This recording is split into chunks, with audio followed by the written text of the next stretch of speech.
Hi friends, আশা করি তোমরা সবাই খুব ভালো আছো। আমিও খুব ভালো আছি।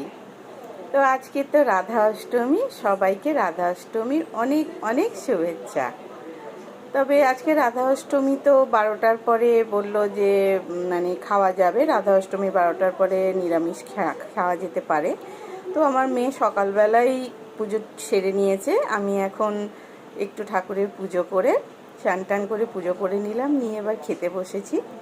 তো দুপুরে আজকের আমার খাবার ভাত, কুমড়ো ভাতে আলু টমেটো ভাতে মাখা। তো এটাই আজকের আমার দুপুরের খাবার, নিরামিষ। তোমরা আজকের কে কী খেলে আমাকে অবশ্যই কমেন্ট করে জানিও।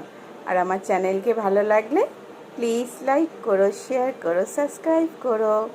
আবার দেখা হবে তোমাদের সঙ্গে অন্য ভিডিওতে। Thank you.